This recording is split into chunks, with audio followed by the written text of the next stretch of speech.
Bapak Ibu, mari kali ini kita belajar dulu bersama-sama mengenai kekuatan di masa krisis. Kita tahu bersama bahwa selama saudara dan saya hidup, krisis akan merupakan cerita yang sangat natural, terjadi berkali-kali dalam kehidupan kita. Nah, mari kita belajar dulu apa yang Alkitab ajarkan kepada kita, supaya pada akhirnya saudara dan saya akan memiliki kekuatan justru pada waktu krisis datang dalam kehidupan kita dalam bentuk apapun. Amin. Nah, mari kita belajar dulu bahwa ternyata begini, ada 3 kekuatan yang memang telah tersedia dalam hidup saudara dan saya, yang harus kita pakai betul-betul Pak Ibu, supaya pada akhirnya kita bisa ditemukan sebagai orang-orang yang bisa menyelesaikan krisis dalam posisi tetap berdiri sebagai seorang yang menang. Nah, kekuatan yang pertama, mari kita lihat. Saya undang saudara untuk buka bersama dengan saya dalam Filipi pasal yang keempat, Pak Ibu, ayat 13. Filipi pasal yang keempat, ayat 13. Nah, ini yang Alkitab bilang kepada kita, Pak Ibu. Segala perkara dapat kutanggung di dalam Dia yang memberi kekuatan kepadaku. Nah, begini Pak Ibu, sumber kekuatannya kita itu Tuhan. Makanya kenapa ayat 13 itu di kalimat yang paling akhir Alkitab bilang begini, di dalam Dia yang memberi kekuatan kepadaku. Kata di dalam di situ bahasa Yunani bilang even. Even itu artinya begini, melalui Dia, melalui Kristus dan bersama dengan Kristus, maka kekuatan itu akan ada di dalam kehidupan saudara dan saya. Dengan kata lain, kalau ditanya begini, apakah yang akan menjadi kekuatan kita supaya pada akhirnya kita bisa berhadapan dengan krisis dalam kehidupan? Alkitab bilang yang pertama adalah begini, Kristus itu adalah kekuatan kita. Karena hanya di dalam Dia kita memperoleh kekuatan, hanya bersama-sama dengan Dia kita memperoleh kekuatan. Nah, mari sekarang kita lihat dulu tentang kalimat awal dari Filipi pasal 4 ayat 13. Alkitab bilang segala perkara dapat kutanggung. Kata rangkaian 2 kata, segala perkara. Di situ kalau dalam bahasa Yunani disebut dengan istilah pas. Apakah arti dari kata pas atau segala perkara? Artinya adalah begini, Bapak Ibu, apa saja. Apa saja dapat kutanggung. Berarti kan sekarang begini, apa saja itu mencakup keseluruhan, Bapak Ibu. Krisis apa saja, proses yang kita hadapi, beban yang harus kita pikul, tekanan, realita hidup, kesusahan, kesesakan, apa saja yang menjadi sebuah masalah di depannya kita, ternyata ini yang Alkitab bilang, bisa kita tanggung. Kata tanggung di situ, Bapak Ibu, isyo. Isyo itu artinya adalah begini, akan ada kekuatan dari dalam yang bekerja di dalam kita sehingga akan menggiring kita kepada kemenangan. Saya ulang, Alkitab lagi bilang gini, apa saja yang saudara dan saya harus hadapi dalam kehidupan kita, ternyata begini, di dalam Kristus, bersama-sama dengan Kristus, akan ada sebuah kekuatan di dalam kita yang bekerja karena kita ada di dalam Kristus, kita berjalan bersama dengan Kristus, maka ada satu kekuatan yang bekerja di dalam kita yang akan menggiring saudara dan saya untuk meraih kemenangan. Berarti pahamilah ini Bapak Ibu.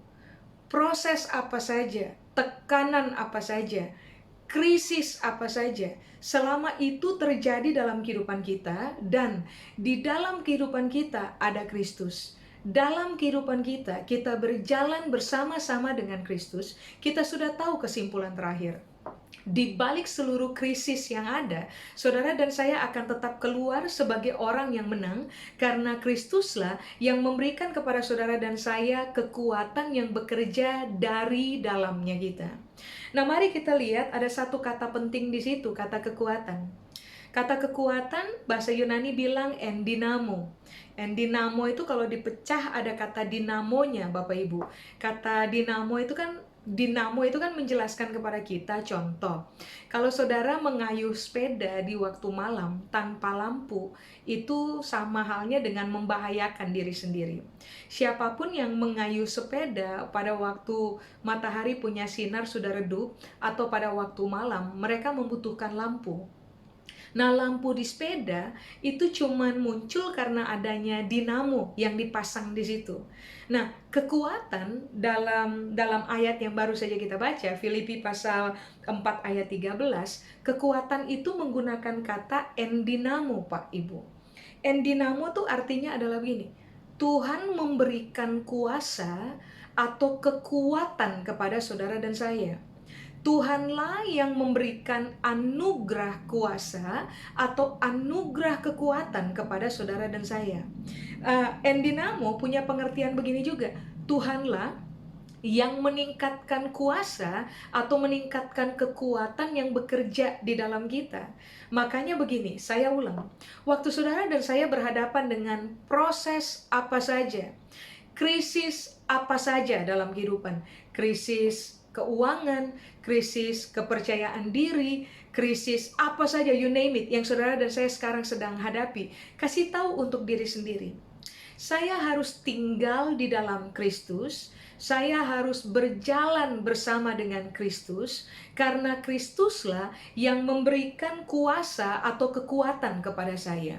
Kristuslah yang menganugerahkan kekuatan itu kepada saya, bahkan Dia bukan sekedar memberi atau bahkan menganugerahkan kekuatan kepada kita, Dia bahkan meningkatkan kekuatan itu supaya bekerja dengan hebat di dalam kita, supaya pada akhirnya saudara dan saya akan menjadi orang-orang yang begini, bisa menanggung krisis apa saja dalam hidupnya kita. Artinya kata tanggung tadi, isyo, bahasa Yunani bilang, saudara dan saya akan memiliki kekuatan supaya pada akhirnya kita bisa keluar dari krisis ini dalam posisi kita menang.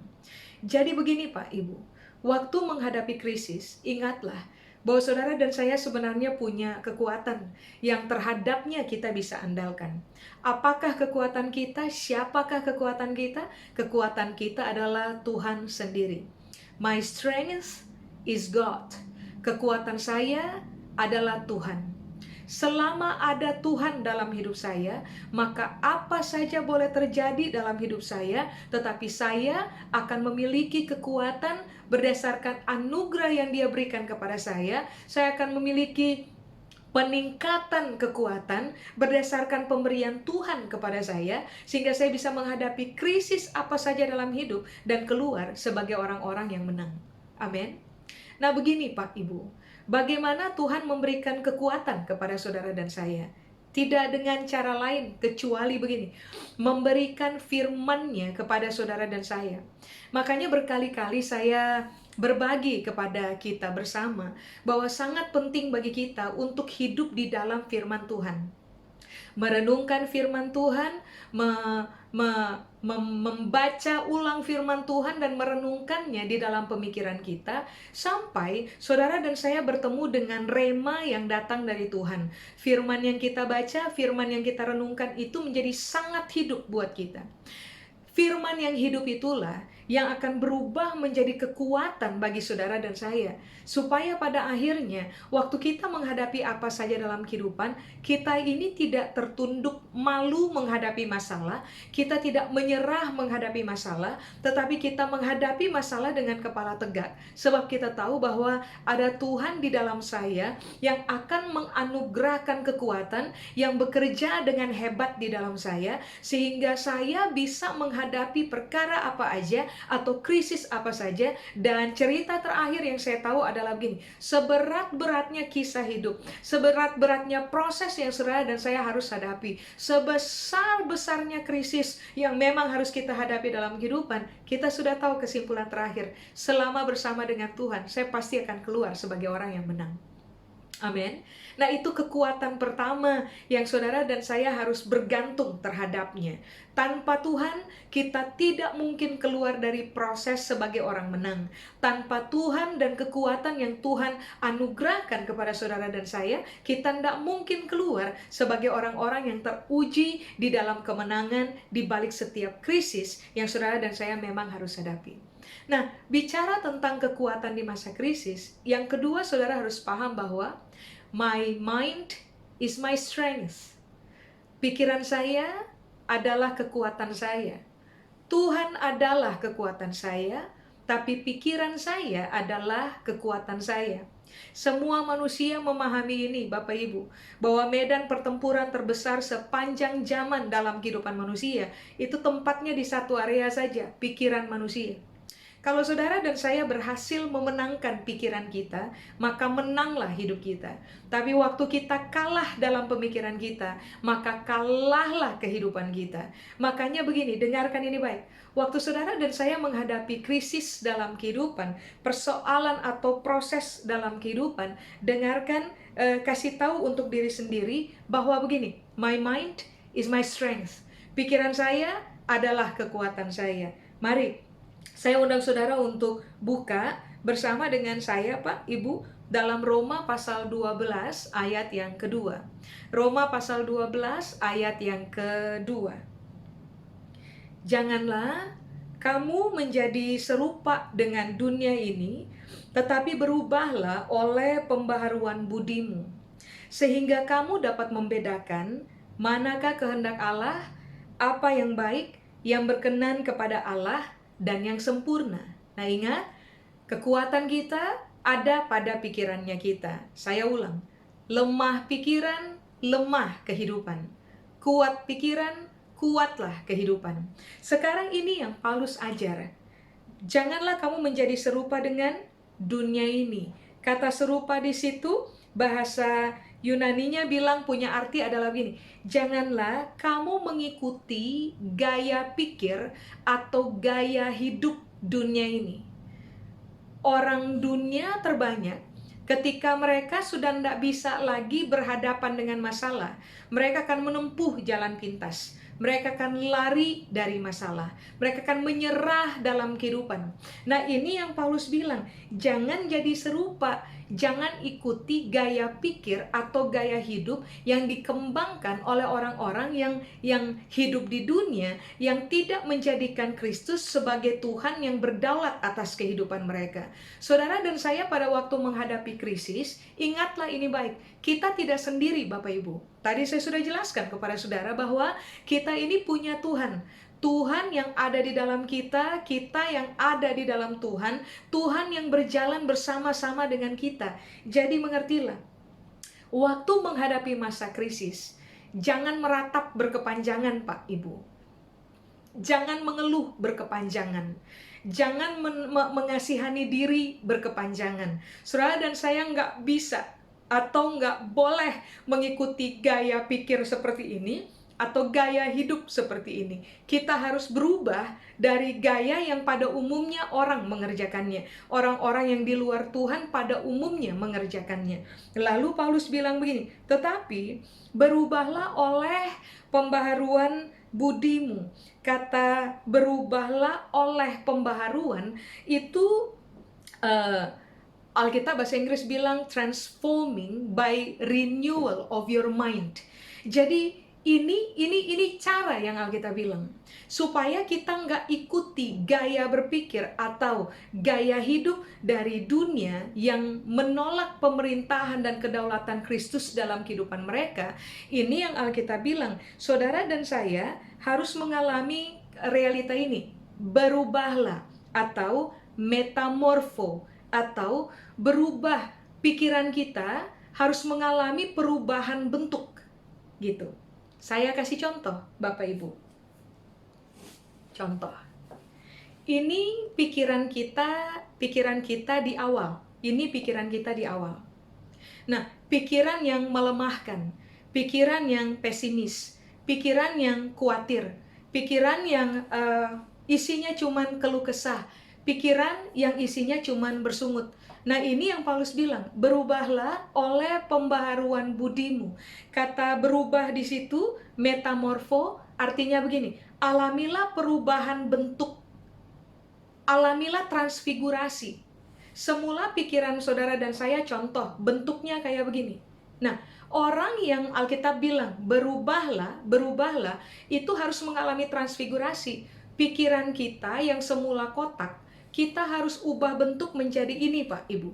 Transfigurasi, perubahan bentuk nyata.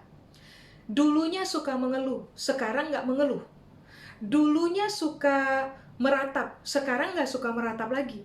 Dulunya suka menyalahkan keadaan, sekarang nggak menyalahkan keadaan. Dulunya suka menyalahkan Tuhan, sekarang nggak menyalahkan Tuhan. Kenapa? Karena kita telah memilih untuk begini. Kita harus berubah.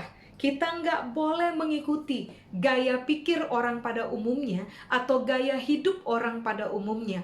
Pikiran kita dalam bentuk yang salah harus mengalami transfigurasi, perubahan bentuk. Nah, itu kata berubah. Sekarang kata pembaharuan. Kata pembaharuan di situ bahasa Yunani bilang anakainosis. Anakainosis itu artinya begini Pak, Ibu, renovasi ke arah lebih baik. Dulunya bentuknya begini, kotak. Harus mengalami perubahan bentuk. Nah, bentuk yang ini nih, yang sekarang sudah berubah, itu bisa direnovasi ke arah yang lebih baik. Karena begini, semula kita gampang mengeluh. Kita putuskan berubah bentuk menjadi orang yang tidak gampang mengeluh. Tetapi masih sesekali keluh kesah itu kita keluarkan dalam semua bentuk ketidakpuasan. Nah, ini yang Alkitab bilang, berubahlah oleh pembaharuan. Kalau toh sudah mengalami transfigurasi, perubahan bentuk, saudara dan saya harus renovasi apa yang harus diperbaiki di dalam pemikiran kita. Bahwa kalau isi pikirannya kita hanya ada keluh kesah aja dulunya, berubahlah. Latihlah diri untuk bersyukur. Tapi sesekali keluh kesah muncul lagi dan kuasai. Nah, saudara harus renovasi. Pikiran ini harus direnovasi, Alkitab bilang. Nah, apa yang harus direnovasi? Apa yang harus mengalami transfigurasi, perubahan bentuk? Lalu kemudian apa yang harus direnovasi ke arah lebih baik? Nah, ini yang Alkitab bilang, budi. Nah, budi di situ bahasa Yunani bilang nous. Nous itu arti yang pertama adalah pikiran. Arti yang kedua adalah kemampuan untuk memahami, kemampuan untuk merasa, kemampuan untuk menilai. Lalu begini, kemampuan intelektual, kapasitas untuk memahami hal-hal yang ilahi. Lalu saya ulang ya Pak, Ibu, saya ulang dulu dari awal supaya saudara dan saya bisa satu pikir. Apakah nous atau apakah pikiran? Budi, tadi bahasa Indonesia bilang. Budi atau nous itu punya arti yang pertama adalah pikiran. Dua, kemampuan untuk memahami, kemampuan untuk merasa, kemampuan untuk menilai, kemampuan intelektual, kemampuan untuk memahami segala sesuatu yang berkaitan dengan kebenaran ilahi atau hal-hal spiritual yang berkaitan dengan kebenarannya Tuhan. Nah, itu harus mengalami transfigurasi, perubahan bentuk di dalam kita. Lalu kita harus merelakan dirinya kita pada sisi nous untuk mengalami renovasi ke arah yang lebih baik. Nous atau pikiran itu punya pengertian yang lain adalah begini, kemampuan untuk menimbang dengan bijak dan kemampuan untuk menjadi tenang.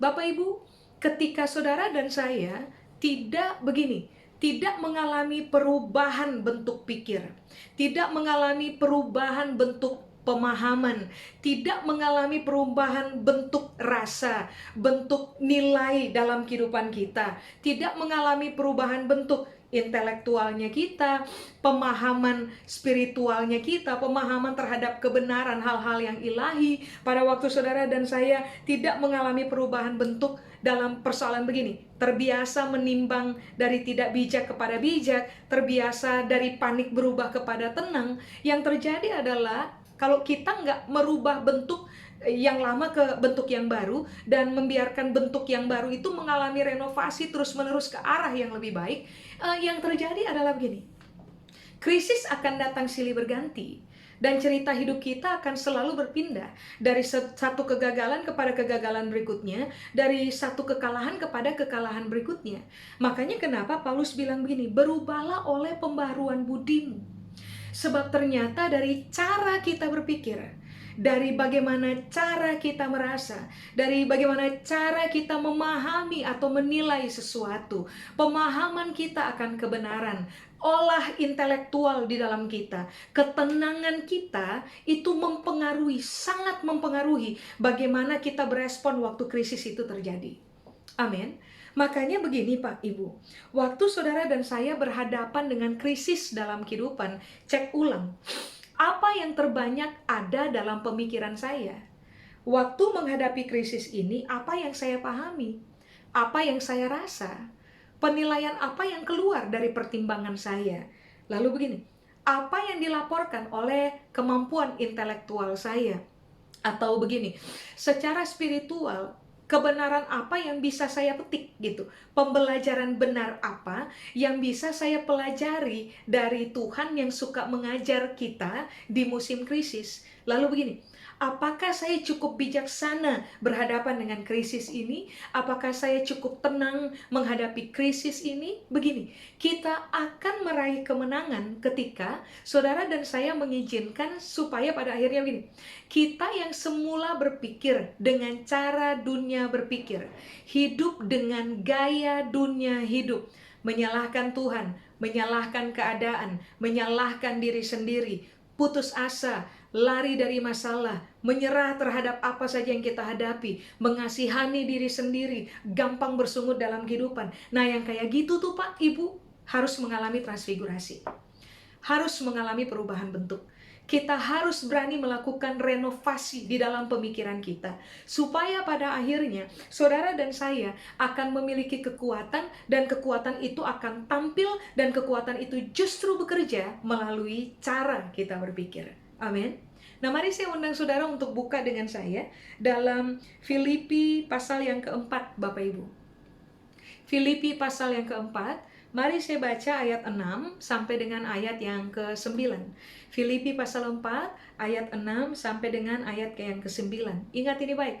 Pikiran kalau nggak ditransfigurasi dan mengalami renovasi, kemampuan paham, kemampuan rasa, kemampuan menilai, kapasitas intelektualnya kita, kapasitas kita mencerna kebenaran ilahi, lalu kita nggak menimbang dengan bijak, lalu kita menjadi panik dalam kehidupan, itu nggak akan pernah bisa menolong kita hadapi krisis. Tetapi sebaliknya, pikiran yang mengalami renovasi, kemampuan memahami, kemampuan rasa, kemampuan menilai, kemampuan intelektual, kemampuan untuk memahami pesan ilahi, kebenaran spiritual, kebenaran ilahi dalam kehidupan kita, kemampuan untuk menimbang segala sesuatu dengan bijak, menjadi tenang. Lah, tahukah saudara, itu kekuatan yang bisa menolong saudara dan saya untuk berhadapan dengan krisis apa saja dalam hidupnya kita. Secara kan poin pertama kita sudah tahu, ada Tuhan di dalam kita. Tapi hal kedua yang saudara dan saya harus perkuat di dalam diri kita adalah kekuatan berpikir. Sekarang mari lihat. Filipi 4 ayat 6 sampai 9. Janganlah hendaknya kamu khawatir tentang apapun juga, tetapi nyatakanlah dalam segala hal keinginanmu kepada Allah dalam doa dan permohonan dengan ucapan syukur. Coba lihat urutannya. 1, jangan khawatir. 2, kalau hadapi masalah, cerita sama Tuhan. 3, naikkan ucapan syukur. Coba lihat, jangan khawatir, cerita sama Tuhan yang bekerja di dalam kita, yang berjalan bersama-sama dengan kita, lalu naikkan ucapan syukur. Ayat 7, damai sejahtera Allah yang melampaui, perhatikan, segala akal akan memelihara hati dan pikiranmu di dalam Kristus Yesus. Lihat perubahannya. Dari khawatir menjadi tidak khawatir. Dari terbiasa memikul dengan kekuatan pribadi, kita bercerita kepada Tuhan yang adalah kekuatan kita. Yang dari biasanya suka bersungut berubah menjadi orang yang bersyukur. Ayat 7 bilang ini, kalau itu saudara dan saya buat, yang akan secara natural terjadi adalah damai sejahtera dari Allah itu akan bekerja di dalam hatinya kita, melampaui segala akal. Sebuah damai sejahtera yang akan bekerja untuk memelihara hati dan pikiran kita di dalam Kristus Yesus. Kalau damai sejahtera dari Tuhan telah bekerja di dalam hati dan pikiran saudara dan saya, maka yang akan terjadi adalah ini Pak Ibu. Saudara dan saya akan selalu dimampukan untuk bisa menghadapi apa saja dengan kekuatan yang datang dari Tuhan. Amin. Dimulai dari cara berpikir Pak Ibu. Lalu coba lihat ayat 8. Jadi akhirnya, saudara-saudara, semua yang benar, semua yang mulia, semua yang adil, semua yang suci, semua yang manis, semua yang sedap didengar, semua yang disebut kebajikan dan patut dipuji. Bagaimana Alkitab bilang? Pikirkanlah semuanya itu. Berarti kan ini yang Alkitab bilang. Persoalan paling inti supaya damai sejahtera Allah yang melampaui segala akal memelihara hati dan pikiranmu, kamu harus memutuskan untuk begini, berhenti khawatir, belajar untuk berserah, cerita sama Tuhan, terbiasa latih diri untuk bersyukur. Tapi lanjutannya ini yang Alkitab bilang, kalau ada hal yang harus dibangun dalam pemikiran saudara dan saya, maka hal itu adalah begini. Kata pikirkanlah pada ayat 8, itu diambil dari kata logisomai. Logisomai itu artinya begini Pak Ibu, jadikan sebagai inventaris. 8 hal yang tertulis pada ayat 8. Semua yang benar, manis, adil, suci, semua yang benar, manis, adil, suci, mulia, disebut kebajikan, patut dipuji, sedap didengar. Nah ini Paulus bilang, logisomai itu, jadikan itu sebagai inventaris di dalam pemikiran kita. Barang milik di dalam kehidupannya kita, gitu, di dalam pemikirannya kita. Berarti kan sekarang ini yang perlu kita uji ulang Pak Ibu. Waktu saudara dan saya berhadapan dengan krisis, pikiran yang kemudian terbentuk sebagai harta di dalam pemikiran kita adalah pikiran-pikiran yang benar nggak, adil nggak, manis nggak, mulia nggak, sedap didengar nggak, disebut kebajikan nggak, patut dipuji nggak. Ada 8 hal itu. Nah itu harus sangat menguasai isi pikirnya kita. Sebab kalau saudara dan saya berpikir benar, responnya kita pasti benar. Kalau saudara dan saya berpikir manis, saudara dan saya nggak mungkin pahit waktu kita menghadapi krisis dalam kehidupan. Waktu saudara dan saya berpikir adil, kita punya cara melihat itu akan seimbang Pak Ibu. Kita punya cara menilai segala sesuatu itu akan sangat objektif. Justru pada waktu krisis itu datang dalam kehidupannya kita. Nah kata logisomai, pikirkanlah, itu pengertian yang kedua adalah begini, perhitungkan sebagai alasan utama. Jadi begini, kalau saudara mau bicara sesuatu, perhitungkan inventaris pikiran kita sebagai alasan utama. Karena inventaris di dalam pikiran kita adalah apa yang benar, maka begini, jadikan itu sebagai alasan utama bagi kita untuk bicara. Jadikan itu sebagai alasan utama bagi kita untuk memberi respon. Jadikan itu sebagai alasan utama bagi kita untuk mempertontonkan sikap atau kelakuan. Makanya begini saya bilang kepada Bapak dan Ibu, bahwa waktu saudara dan saya berhadapan dengan krisis, ingatlah, Tuhan itu kekuatan kita, tetapi pikiran kita adalah kekuatan kita. Kalau isi pikir kita, olah pikir kita olah dengan konten yang benar, maka saudara dan saya sebenarnya adalah orang-orang yang secara natural akan punya kekuatan untuk bisa hadapi apa saja. Ingat, mari kita kembali kepada prinsip awal. Besarnya kekuatan berpikir akan mempengaruhi besarnya kekuatan kita menghadapi apa saja. Kecilnya, ciutnya kekuatan berpikir akan membuat saudara dan saya kehilangan keberanian untuk menghadapi apa saja dalam kehidupan. Apa yang harus kita kerjakan sekarang? Isi konten pemikiran kita dengan 8 hal yang tertulis pada Filipi pasal 4 ayat 8. Supaya pada akhirnya, saudara dan saya akan dikenal sebagai orang-orang yang mampu menghadapi apa saja. Karena kita hebat? Bukan. Karena Tuhan memberikan kekuatan kepada kita melalui firman-Nya merestorasi kita punya cara berpikir. Firman-Nya menolong kita mengalami transfigurasi berpikir, perubahan bentuk berpikir. Firman Tuhan membuat saudara dan saya mengalami renovasi dalam cara berpikir, sehingga pada akhirnya kita ini menjadi orang-orang yang tadi Alkitab bilang, kita mengalami perubahan, pembaharuan cara berpikir yang akan mempengaruhi bagaimana kita bersikap waktu krisis terjadi. Ayat 9 Alkitab bilang, Filipi pasal 4. Dan apa yang telah kamu pelajari, dan apa yang telah kamu terima, dan apa yang telah kamu dengar, dan apa yang telah kamu lihat padaku, lakukanlah itu. Maka Allah sumber damai sejahtera akan menyertai kamu. Begini Pak Ibu, Kalau saudara dan saya melatih diri kita untuk mengisi konten berpikir kita dengan hal-hal yang benar, manis, adil, suci, mulia, sedap didengar, disebut kebajikan, patut dipuji. Kalau itu menjadi konten dalam isi pemikiran kita, yang akan terjadi adalah ini. Tuhan akan menyertai kita, lalu Dia akan menganugerahkan damai sejahtera kepada saudara dan saya. Sehingga pada akhirnya kita itu akan menikmati ketenangan, bahasa saya, ketenangan yang supranatural waktu kita berhadapan dengan krisis. Menangis, iya. Masalah besar di depan mata, iya. Tapi somehow ya, kita itu akan mengalami tenang di dalam. Kita bisa kuasai kita punya diri. Kita bisa kuasai kita punya rasa. Kita bisa memutuskan untuk mari dihadapi. Masalah dihadapi. Jangan lari dari masalah. Masalah harus dihadapi. Dan waktu kita menghadapinya, kita menghadapi dengan tenang dan ucapan syukur. Kita menghadapinya dengan tenang dan akal budi yang telah diperbaharui. Sehingga pada akhirnya itu tuh kekuatan akan bekerja di dalam kita, kemampuan untuk menjadi kreatif Tuhan akan kasih kepada saudara dan saya, sehingga pada akhirnya atas pertolongan Tuhan kita akan menemukan jalan keluar untuk krisis apa saja yang saudara dan saya hadapi.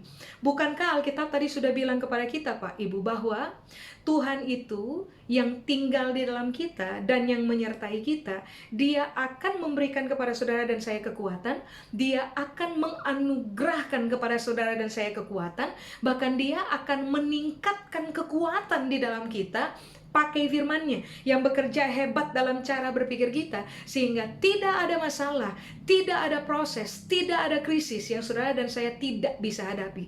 Kita bisa menghadapinya dan kita sudah tahu cerita akhirnya adalah kita akan keluar sebagai orang yang menang. Karena Tuhan menjadi kekuatan kita dan pikiran kita yang telah mengalami transfigurasi dan renovasi berdasarkan apa yang firman Tuhan ajar, rasa di dalam kita, penilaian kita, pertimbangan kita, pemahaman kita telah mengalami transfigurasi dan juga renovasi. Itu yang membuat pikiran kita akan menjadi kekuatan kita, sehingga kita bisa hadapi apa saja dan kita tahu kita pasti menang.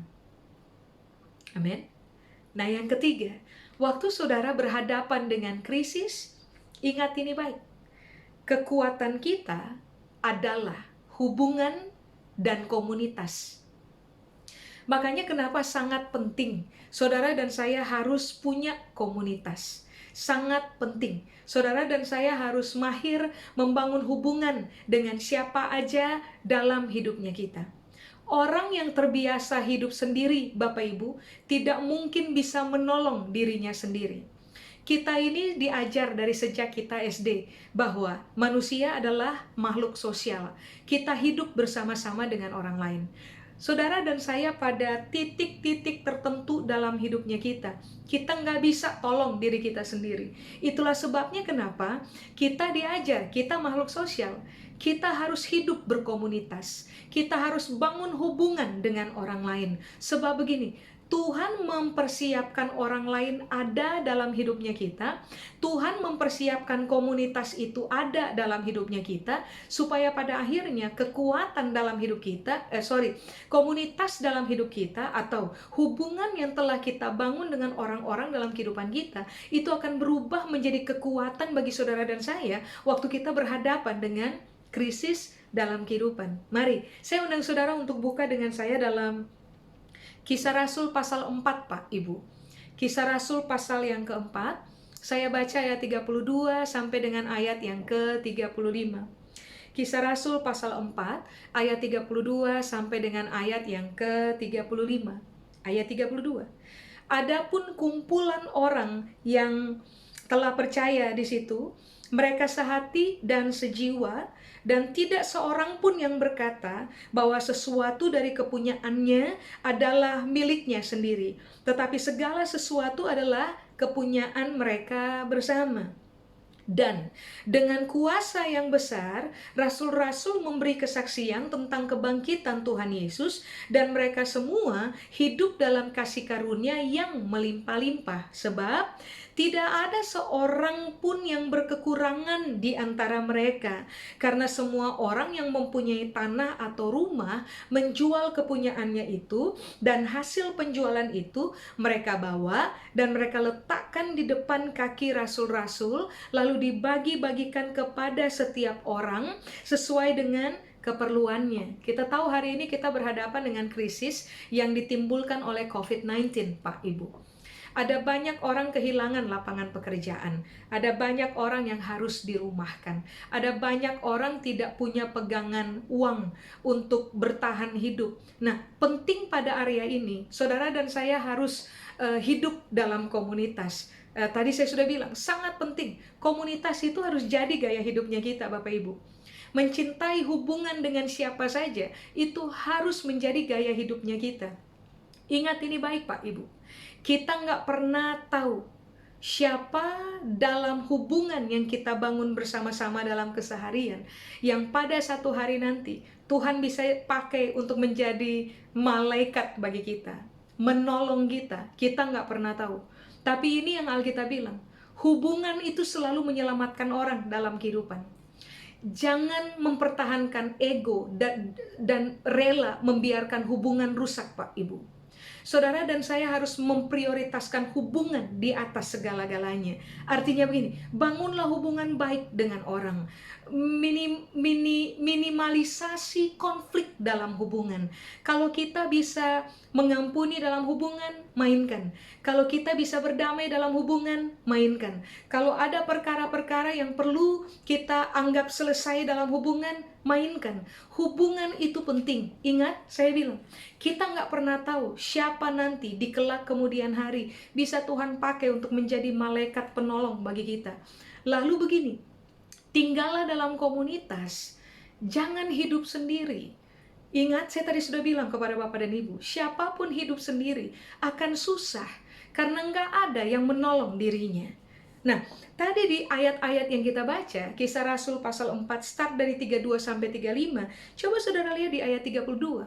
Alkitab bilang begini, ada rahasia di dalam kekuatan berkomuni, ada rahasia di dalam kekuatan berkomunitas. Rahasia dalam kekuatan berkomunitas adalah ini, Pak Ibu, sehati dan sejiwa. Jadi begini, kita suka bikin pesta bersama, makan rame-rame, tertawa rame-rame, belum tentu itu komunitas yang sehati dan sepikir. Komunitas hanya disebut sebagai komunitas yang sehati sepikir apabila ini yang terjadi.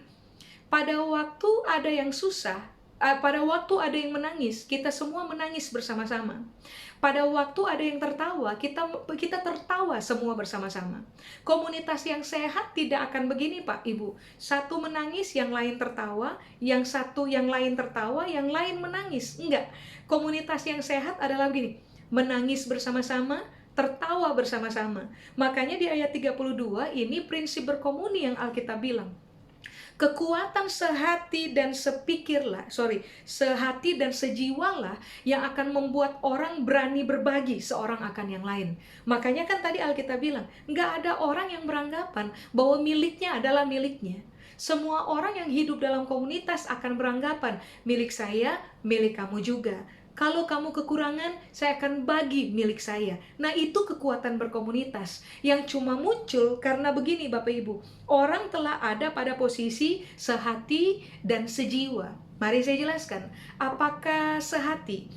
Kata sehati di situ bahasa Yunani bilang kardia. Kardia di situ tuh artinya begini, Pak Ibu. Satu pikir, satu rasa. Di kalangan orang Maluku, saya orang Ambon, Pak Ibu, di kalangan orang Maluku ada statement begini, ale rasa, beta rasa, yang Anda rasa, saya juga rasa. Nah, waktu Alkitab bilang sehati, mereka itu satu kardia, artinya mereka itu satu pikir dan satu rasa. Makanya tadi saya bilang kepada Bapak dan Ibu, kalau ada yang menangis, kita juga harus menangis tuh. Kalau ada yang tertawa, kita juga tertawa. Karena kita itu udah satu pikir dan satu rasa. Sehingga kita nggak susah untuk saling berbagi apa yang kita punya, seorang akan yang lain. Makanya coba saudara perhatikan, di ayat 33, ayat 34, dan ayat 35, Alkitab bilang ini, mereka berkelimpahan di dalam kasih karunia. Mereka tidak hidup dalam kekurangan. Kenapa? Karena prinsip berkomunitas, kekuatan menjalin hubungan, itu telah terbangun di awal. Mereka dikenal sebagai orang-orang yang sehati, satu pikir, satu rasa. Lalu kemudian sejiwa. Kata yang dipakai adalah sike. Sike itu artinya adalah begini Pak, Ibu, satu napas, satu kehidupan. Kita hidup bersama-sama. Kita mati, Tuhan yang putuskan. Tapi selama kita hidup bersama-sama. Jadi ingatlah ini baik Pak, Ibu. Kekuatan berkomunitas itu adalah begini. Satu pikir, satu rasa, satu napas.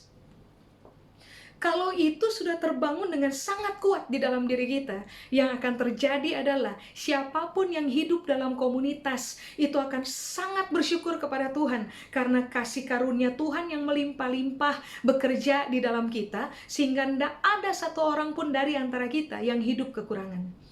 Kalau saudara nggak punya beras, berbagilah, cerita kepada komunitas, supaya kita saling berbagi beras. Kalau saudara nggak punya lauk pauk untuk dimakan, ceritalah kepada komunitas, supaya kita saling berbagi lauk pauk, supaya kita semua bisa makan. Di musim pandemi COVID-19 ini, mari hidup dalam komunitas. Itulah sebabnya kenapa tadi saya bilang, komunitas itu kekuatannya kita. Stop hidup sendiri Pak Ibu. Stop tolak orang dalam hubungan. Berdamailah dengan siapa saja, tolonglah siapa saja, karena untuk tujuan itu kita hidup. Kita akan menjadi semakin kuat ketika kita hidup dalam komunitas. Alkitab bilang begini, tali 3 lembar itu tidak mudah dipecah, tidak mudah dipatah, tidak mudah dirusak. Tali, kalau satu contoh begini aja, sapu lidi. Satu lidi cuman berdiri satu lidi aja, kita patah tuh gampang Pak Ibu, patah gampang banget. Anak kecil pun bisa mematahkan satu lidi. Tetapi saudara bayangkan, ada sekian lidi berkumpul bersama, lalu diikat di dalam sehati dan sejiwa. Satu pikir, satu rasa, dan satu napas, satu kehidupan. Mau dipatah, susah. Mari saya tanya, pernahkah saudara berupaya untuk mematahkan satu buah sapu lidi dan saudara berhasil? Makanya mengapa ini yang harus kita pahami, bahwa di masa krisis, saudara dan saya harus ingat bahwa kekuatan kita itu ada di dalam Tuhan. Jangan memisahkan diri dari perenungan akan firman Allah. Sebab Tuhan memberikan kekuatan buat kita dari dalam, supaya kita bisa memenangkan apa saja dalam hidupnya kita. Tapi yang kedua, kekuatan kita adalah cara berpikir kita, isi pikir kita yang telah mengalami transfigurasi dan renovasi, mengalami perubahan bentuk yang salah kepada bentuk yang baru, mengalami renovasi dari pandangan yang salah kepada pandangan yang indah, pandangan yang baru. Semua yang benar, suci, manis, adil, mulia, sedap didengar, disebut kebajikan, patut dipuji. Saudara dan saya harus bangun di dalam kehidupan kita, supaya begini, sehatlah kita, objektiflah kita, intelektual kita bagus, pemahaman kita bagus, penilaian kita bagus, isi pikir kita bagus, rasa kita bagus, pemahaman kita akan semua kebenaran ilahi itu bagus, pertimbangan kita menjadi bijak, kita jadi orang yang tenang. Semua orang pasti bisa selesai dalam menghadapi, bertahan menghadapi krisis, dan selesai sebagai orang-orang yang menang. Tetapi yang ketiga, ingat ini baik, jangan pernah hidup sendiri. Kalau saudara bermasalah dengan hubungan seorang akan yang lain, selesaikan masalah hubungannya, lalu hiduplah dalam komunitas. Komunitas yang Tuhan percayakan hidup bersama-sama dengan kita, dan kita bersama-sama dengan komunitas yang Tuhan percayakan dalam kehidupan kita lah yang akan menjadi kekuatan buat kita. Sehingga kita tahu begini, kalau toh saya nggak bisa makan, saya punya komunitas, saya punya orang-orang yang bisa dipercaya, saya punya orang-orang yang bisa diandalkan, saya punya orang-orang dengan siapa saya berbagi pikir, saya berbagi rasa, saya berbagi hidup, sehingga pada akhirnya kita nggak merasa kecil ketika minta tolong kepada komunitasnya kita. So kita tahu bahwa di dalam komunitas kita telah dilatih untuk hidup bersama-sama. Satu pikir, satu rasa, dan satu napas Pak Ibu, satu kehidupan. Amin. Jadilah orang-orang yang hargai sebuah hubungan, dan jadilah orang-orang yang bisa dipercaya selama saudara dan saya hidup di dalam komunitas. Jangan bocor mulut, jangan woro-woro penderitaan orang.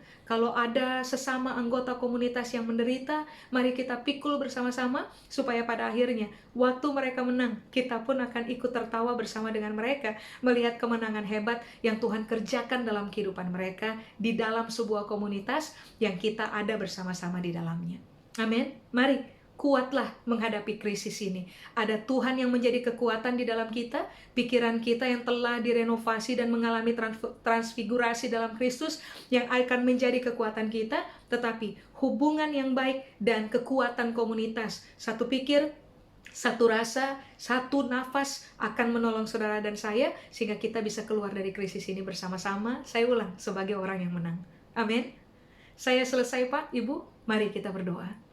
Tuhan Yesus, saya berdoa biarlah seluruh kebenaran ini Tuhan materaikan dalam pertimbangan kami, perenungan kami, supaya seumur hidup kami dikenal sebagai pelaku-pelaku kebenaran dan bukan hanya pendengar saja. Saya berdoa untuk semua saudara, kami semua yang sedang berhadapan dengan krisis, yang kami bahkan belum tahu kapan akan selesai.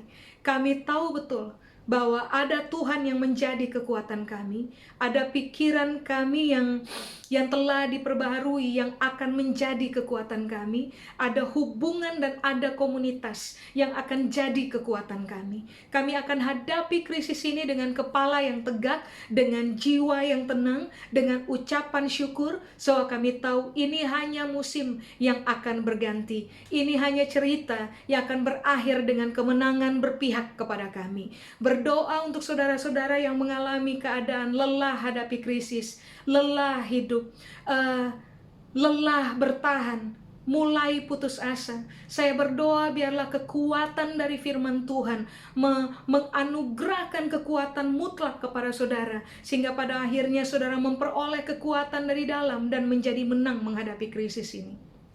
Waktu kami taat kepada firman, Tuhan memberkati kami. Kepada Tuhan seluruh kemuliaan, di dalam nama Yesus kami berdoa. Amin. Bapak Ibu, kalau saudara diberkati dengan pengajaran ini, saudara bisa subscribe supaya pada pengajaran berikutnya saudara akan menjadi orang yang pertama yang mendapatkan pemberitahuan. Bagikan kepada orang lain supaya kita semua sama-sama belajar mengerjakan kehendak Tuhan dan taat dalam kehidupan tiap hari. Terima kasih, Tuhan Yesus memberkati.